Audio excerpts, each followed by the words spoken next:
Hair fall 20 ते 25 वर्ष वय होत असो वा 30 ते 50. बऱ्याच जणांना हेअरफॉलची समस्या जाणवते. तर हेअरफॉल हा दोन प्रकारे होतो.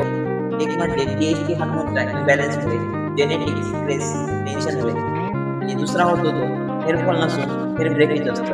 तर हे कसं ओळखायचं? आपण नमस्कार मंडळी.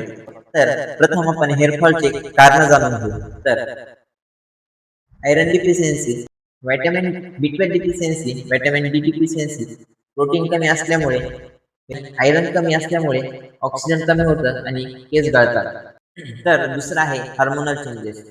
PCOS, PCOD, प्रेग्नन्सी नंतर महिलांमध्ये आणि हार्मोनल इम्बॅलन्स, DHT हार्मोनच्या इम्बॅलन्समुळे पुरुषांमध्ये हा हेअरफॉल होत असतो.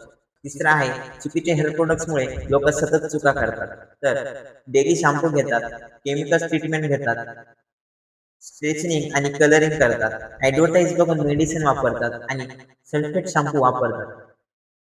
चौथं आहे लाईफस्टाईल व रुटीन. 7 ते 8 तास झोप घेतली पाहिजे. झोपण्यापूर्वी मोबाईल हा बंद ठेवला पाहिजे. दररोज 30 मिनिटं हरळीवर किंवा अशा मातीवर चाललं पाहिजे. पाचवं आहे आपलं न्यूट्रिशन काय घेतलं पाहिजे. ग्रीन लीफ व्हेजिटेबल्स, डाळी, चणे, दूध, ताक आणि ओमेगा 3, अक्रोड आणि बदाम. हेअरफॉल जाणून घेण्यासाठी एक कोर कन्सेप्ट आहे हेअर ग्रोथ सायकल, ती समजणं कंपल्सरी आहे. तर ॲनेजन म्हणजे ग्रोथ फेज 2 ते 6 वर्षामध्ये, कॅटेजन टेन्शन 2 ते 3 आठवड्यामध्ये, 3 टेलोजन रेस्टिंग 2 ते 3 महिन्यामध्ये. हेअरफॉलमध्ये ॲनेजन कमी प्लस टेलोजन वाढतो. हे आहे stages of hair growth. DHT technology काय करते? DHT हेअर फॉलिकलला मॉनिटराइज करते, केस पातळ प्लस छोटे आणि नंतर गायब करते. यालाच एंड्रोजेनिक ॲलोपेनिया म्हणतात. हेअर फॉल हा दोन प्रकारे होतो. एक म्हणजे DHT हार्मोन इम्बॅलन्स, जेनेटिक्स किंवा स्ट्रेसमुळे आणि दुसरा हेअर फॉल नसून तो हेअर ब्रेकेज होतो. मग आपण हे कसं ओळखायचं? तर ज्यावेळेस तुमचा केस असा ओढला जाईल आणि त्यावेळेस केसाला फॉलिकल जागेवर किंवा फॉलिकल चिटकून येईल. फॉलिकल केसासमवेत आला तर तो हेअरफॉल झाला. फॉलिकल म्हणजे बल्ब, व्हाईट बल्ब तो, आणि फॉलिकल जागेवर राहील आणि केस जेव्हा ब्रेक होईल म्हणजे केस अर्ध तुटून येईल त्यावेळेस समजायचं हेअर ब्रेकेज. आपण बऱ्याचदा म्हणतो की माझा पाणी बदलामुळे हेअरफॉल झाला. तर हार्ड वॉटर, कॅल्शियम त्यामध्ये हार्ड सफरन्स असल्यामुळे हा हेअरफॉल होत नसून हा हेअर ब्रेकेज होतो. आपण बोलतो माझा पाणी बदलाने हेअरफॉल झाला, तर याचं कारण हेअर ब्रेकेज असू शकतं बऱ्याचदा. आणि महिला म्हणतात की माझ्या केसांना उंदरी लागली, तर ती उंदरी म्हणजे हेअर ब्रेकेज आहे.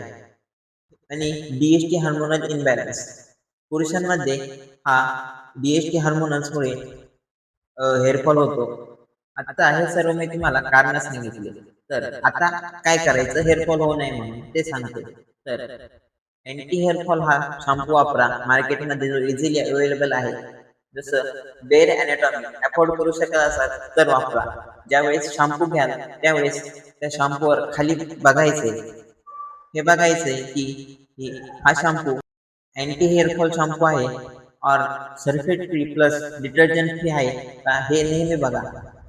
प्रोडक्ट घेताना कोणतेही कॉस्मेटिक प्रोडक्ट वापरू नका. डॉक्टरांच्या सल्ल्यानुसारच वापरा आणि आपलं डेली रुटीन चेंज करा. आठवड्यातून एक वेळ केस धुवा आणि स्काल्पला गरम पाणी किंवा थंडी आहे म्हणून गरम पाणी घेऊ नका.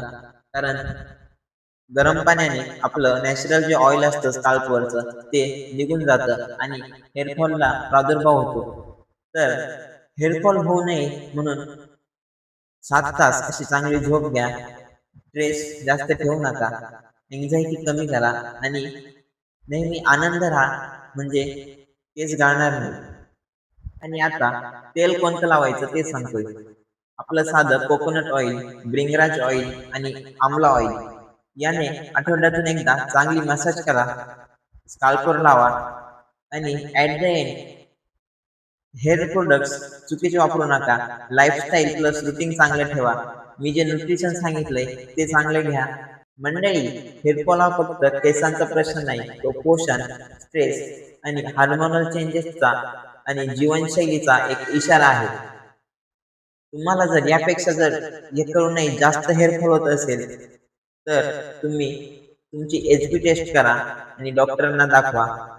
हा व्हिडिओ आवडला असेल तर लाईक करा आणि तुमच्या फ्रेंड्ससोबत शेअर करा आणि आपल्या YouTube चॅनलला सबस्क्राईब करायला विसरू नका. धन्यवाद.